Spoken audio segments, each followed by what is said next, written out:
નમો લોહે સૌ હરિહંતાણમ નમો લોહે સૌ સિદ્ધાણમ નમો લોહે સૌ આહિર્યાણમ નમો લોહે સૌ જયાણમ નમો લોહે સૌ ત્રિકાળવતી શ્રાવણમ ઓમકાર બિંદુ સંયુક્ત નિત્યમ જયંતિ યોગિના કામદમ મોક્ષદો છે ઓંકારાય નમો નમઃ મંગળમ ભગવાન મંગળમ ગૌતમો મંગળમ કુંકુંદાર્યો જૈન્દ્રમો સુમંગળમ નમઃ સમરિસારાય સ્વાનુભૂત્યા ચકાસ્તે સ્વભાવાય ભવાય સર્વમાં વિભાવ નિયુક્ત નિરાકાર. નિયમસાર સિદ્ધાંત છે એમાં નિશ્ચય પરમ આવશ્યક અધિકાર. નિયમસાર એટલે શું? નિયમસાર શબ્દમાં એ આત્મા જે સચિદાનંદ સ્વરૂપ છે, આત્મા એ તો જળ છે, માટી, વાણી જળ છે, અંદર કર્મ પણ જળ છે, અને એમાં જે થતા પુણ્ય પાપની લાગણીઓની વૃત્તિઓ, વાસના, રાગ આદિ એ પણ પર વિભાવ અને વિકાર છે, એ પણ અચેતન છે ખરેખર. આત્મા તો અંદર જ્ઞાનાનંદ, અનાદિ અનંત, નિત્યાનંદ, સહજાનંદ એવો એનો સ્વભાવ, ત્રિકાળ છે. એમાં નિયમસાર એટલે એ વસ્તુ જે છે ત્રિકાળી, આનંદ અને ધ્રુવ નિત્યાનંદ, એમાં અંતર એકાગ્ર થવું એ પર્યાય થઈ. જે વસ્તુ દ્રવ્ય છે એ ત્રિકાળ છે અને પર્યાય છે, એ ક્ષણિક ઉત્પન્ન થાય છે. જેને અંદર દ્રવ્ય ગુણ પર્યાયનો ખ્યાલ નથી એને તત્વની દ્રષ્ટિ હોઈ શકતી. સર્વજ્ઞ પરમેશ્વર ત્રિકાળ જ્ઞાની પરમાત્મા અનંત થઈ ગયા, વર્તમાનમાં મહાવિધિ ક્ષેત્રમાં બિરાજે છે. એમને એક સેકન્ડના અસંખ્ય ભાગમાં ત્રણ કાળ ત્રણ લોકનું જ્ઞાન વર્તે છે. બેવું જગતને કઠણ ધારે છે. એટલે બધે બીજે રસ્તે ચડી ગયા. પછી આ હું સમજાવીને સમજાણું કાંઈ સાક્ષાત પરમાત્મા બિરાજે છે મહાવિધિમાં મોજૂદ વર્તમાન.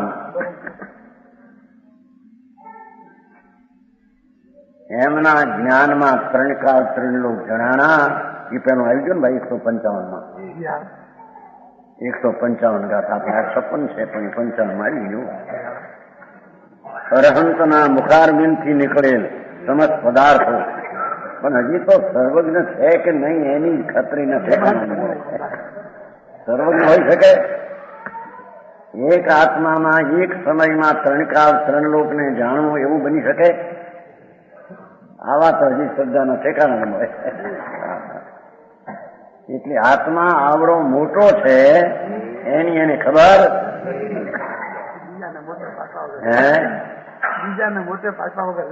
એટલે બીજાને મોટે બીજો આ કહી દે છે ને આનાથી થાય છે ને આનાથી થાય છે. એમ અજ્ઞાનથી અનાદિકાળથી પરને લઈને કઈ થશે મારામાં. કેમ કે પોતાની મોટપ એટલે કે જેને મોટપ પ્રગટ થઈ છે વર્તમાનમાં, જેને અંતર વસ્તુ સ્વભાવ સર્વજ્ઞ સ્વરૂપ છે આત્મા. હા, એક આત્મા સર્વજ્ઞ એટલે જ્ઞાન સ્વાભાવિક ચૈતન વસ્તુ છે ને, તો એનો જ્ઞાન સ્વભાવ છે. સ્વભાવ હોય ને કઈ ભાવ વિના વસ્તુ હોય. સાકર છે તો એનો ગળપણ સ્વભાવ છે, અફીણ છે તો કરવો સ્વભાવ છે. તો ભગવાન આત્મા છે તો એનો સ્વભાવ શું? એનો સ્વભાવ જ્ઞાન, જાણવું, ચૈતન. એવો જે સ્વભાવ સર્વજ્ઞ શક્તિથી ભરેલું તત્વ છે. લોકોને એ વાત નહીં, એટલે બિચારા કલ્પિત અજ્ઞાનીઓ એ કૈલા માર્ગે ચડે છે અનાદિકાળથી. એના એ વર્તમાનમાં પણ ચાલુ રાખે છે. જેને આત્મા આ વસ્તુ છે દેહથી ભિન્ન તદ્દન એનામાં સર્વજ્ઞ શક્તિ અને અનંત આનંદ એનામાં પડ્યો છે. બે વાત થઈ. એક તો વસ્તુ છે આત્મા, એ અવિનાશી થઈ, અને એનામાં જ્ઞાન અને આનંદાદી ગુણ છે એ પણ અવિનાશી છે. હવે એ અવિનાશી શક્તિ અને શક્તિવાન,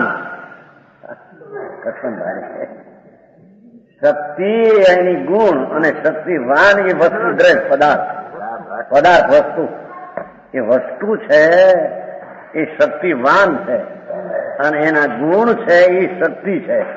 કેમ કે વસ્તુ છે એ વસ્તુ તો તત્વ થઈ ગયું પદાર્થ તરીકે, પણ હવે એની શક્તિ, એનો સ્વભાવ, એનો ગુણ, એનું સત્વ, એ સત્વનું સત્વ શું સમજાણું કાંઈ? એ સતનું સત્વ એ જ્ઞાન, દર્શન, આનંદ આદિ એની શક્તિઓ કહેવાય છે. વિતરાગ સર્વજ્ઞ પરમેશ્વરે એક સમયમાં સેકન્ડના અસંગ ભાગમાં પોતાની જ્ઞાન પર્યાય માત્ર કાળખંડો જાણ્યા, એ જ્ઞાનની પર્યાય એને વ્યક્ત થઈ ગઈ. એવા પરમાત્મા અનંતા છે સિદ્ધ, અને વર્તમાનમાં મહાવીરમાં બિરાજે. એકલા શાસ્ત્ર આધારે ભગવાન કહે છે ને શાસ્ત્ર કહે છે એમ નહીં. સમજાણું કાંઈ? એ પરમાત્મા મહાવીરમાં વર્તમાનમાં પાંચી ધનુષનું દેહ છે, કરોડ પૂર્વનું આયુષ્ય છે, કરોડો વર્ષથી કેવળ જ્ઞાન થયું છે, દેહ સહિત વાણીનો અવાજ ધ્વનિ ઓમનો નીકળે છે. એ અમુક આયુષ પૂરું થઈએ આવતી 24 તીર્થંકરને ખાડે એનું આયુષ પૂરું થઈ જશે. એકલા સિદ્ધ છે, એકલો આત્મા રહી જશે. અત્યારે તો હજી હરિહંત પદે છે. તેનું નમો હરિહંતાનું છે ને, ભગવાન જાણે નમો હરિહંતાનું શું હોય છે. કોક હરિહંત થઈ ગયું હોય છે. અહીં તો કે છે કે જેણે પોતાના સ્વભાવનો શરણ લઈ અને અરિનામ રાગદ્વેષ અને અજ્ઞાનને જેણે નાશ કર્યા, અને એના સ્થાનમાં સર્વજ્ઞપણું ને વિતરાગ દશા, જેને દશામાં પર્યાયમાં અવસ્થામાં પ્રગટી, પર્યાય કોને કેવી ની ખબર ન મળે. ગુણ શું ને પર્યાય શું? જય ભગવાન. આંધળું ખાતું સમજાણું કાંઈ? ત્યાં નિયમસાર સિદ્ધ કરવો છે. નિયમસાર એટલે પર્યાય છે. કાર્ય કરવું છે ને ક્યાંક હિતનું લ્યો. કાર્ય કરવું છે ને એને અનાદિકાળથી અહિતમાં છે. જો અહિતમાં ન હોય તો એને પ્રગટ આનંદનો અનુભવ વ્યક્ત રૂપે પ્રત્યક્ષ હોવો.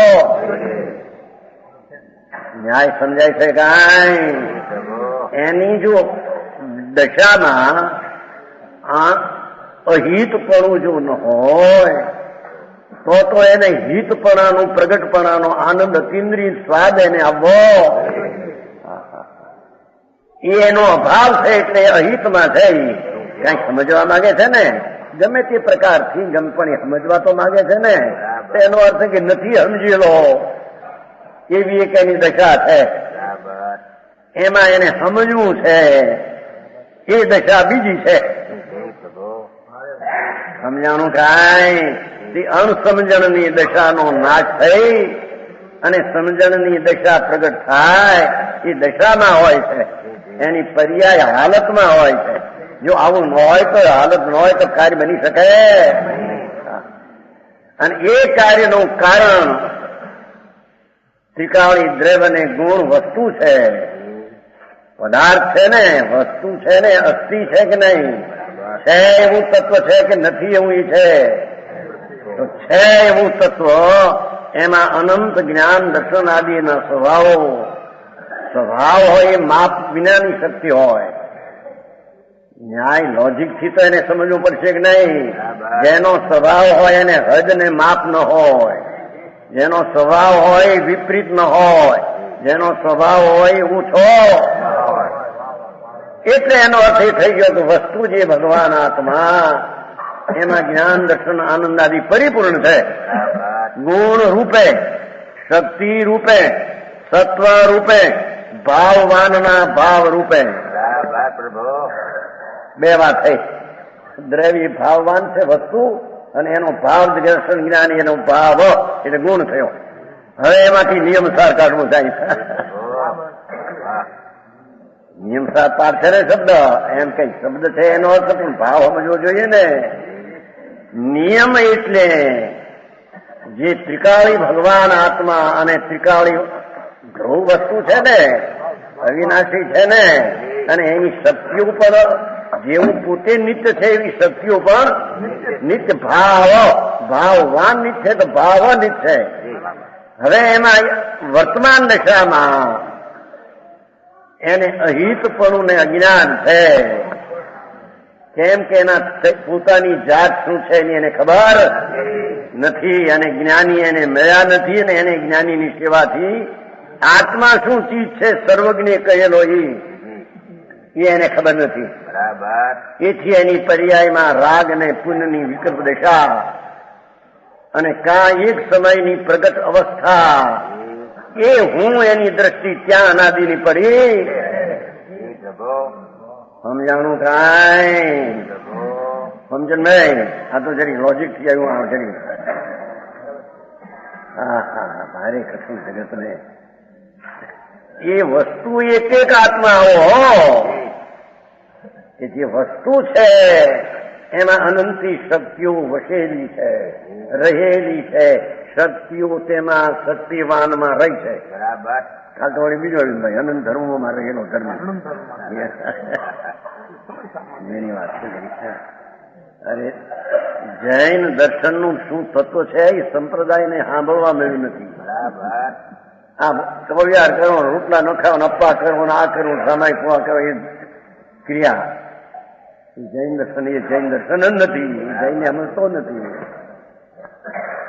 જૈન એ કોઈ સંપ્રદાય નથી, એ તો આત્માનો સ્વભાવ. કોઈ પણ માણસ એમ તો કહેવા માંગે ને કે ભાઈ અમારે અહિત છે, દોષ છે, અમે હિતમાં નથી એટલે દોષ ટાળવા છે. બરાબર. અને દોષ ટાળીને નિર્દોષ એના સ્થાનમાં લાવવું છે. એનો અર્થ એ થયો કે નિર્દોષતા એની વર્તમાન દશામાં નથી, અને નિર્દોષતા એની દશામાં નથી તો એ નિર્દોષતા એના સ્વભાવમાં જો ન હોય તો સદોષતા તોડીને નિર્દોષતા આવશે ક્યાંથી? ન્યાય સમજાય છે કાંઈ? આ દ્રવગુણ પર્યાય સ્થિત થાય છે. એ વાત જિનેશ્વર દેવના માર્ગમાં હોય, બીજે ક્યાંય હોય, કારણ બીજે જાણ્યું નથી. અજ્ઞાનીઓએ પોતાની કલ્પનાથી આત્માની વાતો કરી છે. સમજાણું કાંઈ? સર્વજ્ઞ પરમેશ્વર વાત્માન સાક્ષાત, એમને આ દ્રવ્ય એટલે વસ્તુ અને વસ્તુની શક્તિ, એવો આત્મા, એમાં અંતર એકાગ્ર થવું. રાગમાં, પુણ્યમાં, વિકલ્પમાં એકાગ્ર છે, એથી તો અહિતમાં છે, દુઃખમાં છે, રખડવામાં છે, પરિભ્રમણમાં. હવે એને પરિભ્રમણ ટાળવું હોય તો, એટલે સંસારની દુઃખ દશા એનો નાશ કરવો હોય તો, જેમાં એ વિકાર નથી એવું ત્રિકાળી તત્વ ભગવાન આત્મા, એના આનંદ ગુણો, એની અંદર એકાગ્રતા.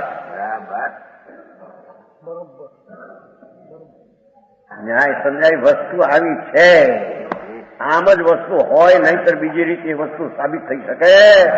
સર્વજ્ઞે કહી છે પણ આવી રીતે છે. સમજાણું કાંઈ?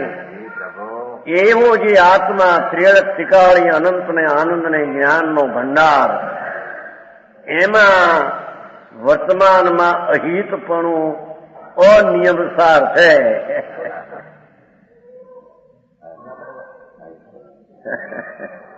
એને નિયમસાર એટલે મોક્ષનો માર્ગ, એટલે કે દુઃખથી છૂટવાનો પંથ, એટલે કે છૂટીને પૂર્ણ આનંદને પ્રાપ્તિનો કારણ, એવો જે નિયમ એ પ્રભુ આત્મા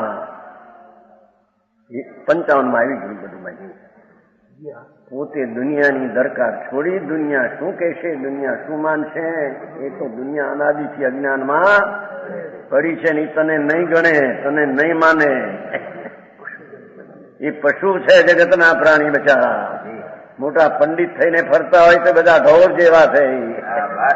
એ આત્મા શું ચીજ છે, એની શક્તિઓ શું છે, એની વ્યક્ત દશા થતા શું આનંદ આવે પર્યાયમાં, એની ખબરું નથી. તો ઈર્ષાને નિંદા કરશે તારી. સમજ નહીં? એ 55 માં આવી ગયું છે. તું ભગવાન આત્મા આવો છો, જે તું સુખી થવા માંગે છો, તો એ સુખ ક્યાંય બહારમાં નથી, એ અંદરમાં છે. એ સુખી થવાની રીત તને ખબર નથી, એટલે તું આ કરું આ કરું, કંઈક વિકલ્પ કરું, દયાદાન કરું, ભક્તિ પૂજા કરું, ગુરુની સેવા કરું તો કલ્યાણ થઈ જાય. એ બધા રસ્તા તને ખબર નથી રસ્તાની. સમજાણું કાંઈ? એ તારો આત્મા અંદર જે કંઈ પૂર્ણ સુખી થવા માંગે છે, અતિન્દ્રિય સુખો, આ જગતના સુખ તો ધૂળ માને મારા, પણ જે સુખ અતિન્દ્રિય સુખ થવા માંગે છે, એ અતિન્દ્રિય સુખ પર પૂર્ણ થવા માંગે છે કે થોડા થવા માંગે? ત્યારે એ અતિન્દ્રિય સુખ પણ છે ક્યાં? એ અત્યંતર આત્માના સ્વભાવમાં છે, ક્યાંય બહારથી આવતો. પ્રાપ્તની પ્રાપ્તિ છે, હોય એમાંથી. તો એ અતિન્દ્રિય આત્માનો આનંદ ને જ્ઞાન, એ તો ધ્રુવપણું છે. આ ઉત્પાદ હોય ધ્રુવ. એમાં અંતરમાં એકાગ્ર થઈ વિકલ્પની વૃત્તિઓ આવો છે ને તેવો છે ને એ બધું છોડી દઈ આવો સ્વભાવમાં એકાગ્ર થવું, એ ક્રિયા એની સત્ક્રિયા કહેવામાં આવે. એનું નામ ધાર્મિક ક્રિયા છે. બાકી બધી વાતો થોતા છે. સમજાણું કાંઈ? પણ આવો આત્મા જાણીને કે એની શક્તિઓને ઓળખીને એવા આત્મામાં એકાગ્ર થવું. તથા દ્રવ્યગુણને પર્યાય પ્રણયા. જ્યાં દ્રવ્યગુણને પર્યાયની વ્યાખ્યા જેનામાં નથી, એનામાં એ માર્ગ હોઈ શકે નહીં. સમજાણું કાંઈ? કેમ કે ન્યાયથી પણ આમ સિદ્ધ થાય છે જે કંઈ કરવા માંગે છે, સુખી, શાંતિ, આનંદ, ધર્મ, એ એની દશામાં નથી. તો દશામાં બીજું છે, તો દશા પલટી શકે છે. તે અવસ્થા વાળું તત્વ છે. અને એ અવસ્થા પલટતા ત્રિકાળી ગુણને આશ્રય પૂરતી જે શક્તિમાં પડી છે અવસ્થા વસ્તુ, એને એકાગ્ર થઈને બહાર પ્રગટ કરે છે. એટલે ગુણ સિદ્ધ થાય છે, દ્રવ્ય સિદ્ધ થાય છે, અને પર્યાય સિદ્ધ. એ વસ્તુનું સ્વરૂપ જ આવું છે. ત્રિલોકનાથ તીર્થંકર દેવ સર્વજ્ઞ પરમાત્મા અરિહંત દેવે કેવળ જ્ઞાનમાં જાણીને ઓમ ધ્વનિ દ્વારા આ કથન કર્યા છે. સમજાણું કાંઈ? એટલે નિયમસારની આ વ્યાખ્યા છે. ભગવાન આત્મા વસ્તુઓને એની શક્તિઓનો પિંડ પ્રભુ અસ્થિ અનાદિ અનંત એની વર્તમાન દશામાં નિયમસાર પ્રગટ કરવો છે. એ ત્રિકાળી જ્ઞાનાનંદમાં એકાગ્ર થઈ એનું નામ પ્રતિક્રમણ, એનું નામ પ્રત્યાખ્યાન. બહારથી પ્રતિક્રમણ હાથ જોડીને પ્રતિફત બધી વાતો બધી થોતા. સમજાણું કાંઈ? રાગ અને દ્વેષના વિકલ્પોથી પાછો હટી અને અંતરના આનંદ કંદમાં એકાગ્ર થાય ત્યારે તેને નિર્મળ દશા પ્રગટ થાય. એ નિર્મળ દશાનું નામ નિયમસાર કહેવામાં આવે છે. જે તમે લોજિકથી ન્યાયથી પણ સમજાય એવું છે, પણ હવે કોઈ બી એને મારે દરકાર જ કરી નથી. સંસારમાં કાંઈ એવા કુગુરુ ને કુશાસ્ત્ર મળ્યા, એમાં હલવાઈ ગયો. આ જૈન દર્શનની વાત એને ગોઠે નહીં, કારણ કે આ બહારની ક્રિયાકાંડનું એકલી એને જૈન દર્શન લોકો માન્યું. હે એટલે લોકો બીજા સાધારણ સામાન્ય આવું જાય કરતો, બીજા આવી વાતો કરનારા બીજા ઘણા છે. ત્યાં ગઈ ગયા બિચારા જ્ઞાનમાં. સમજાણું કાંઈ? પણ જૈન દર્શન એટલે કે જૈન એટલે જીતવું. બરાબર.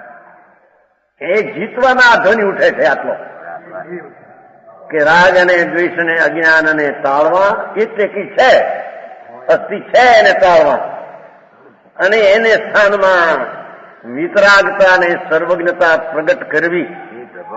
તો વિતરાગતા અને સર્વજ્ઞતા પ્રગટ કરવી એટલે પૂર્ણ સુખની પ્રાપ્તિ કરવી. એ ક્યાંથી આવશે? અંદરમાંથી. એટલે દ્રવ્યને ગુણમાં આનંદ જ્ઞાન એમ સિદ્ધ થાય છે અને વિકારનું ટળવું એ દ્રવ્યના આશરે ટળી શકે છે. કોઈ દેવગુરુ ને શાસ્ત્ર ની કૃપા થઈ જાય ને મળી જાય એવી એ ચીજ છે નહીં. સમજાણું કાંઈ?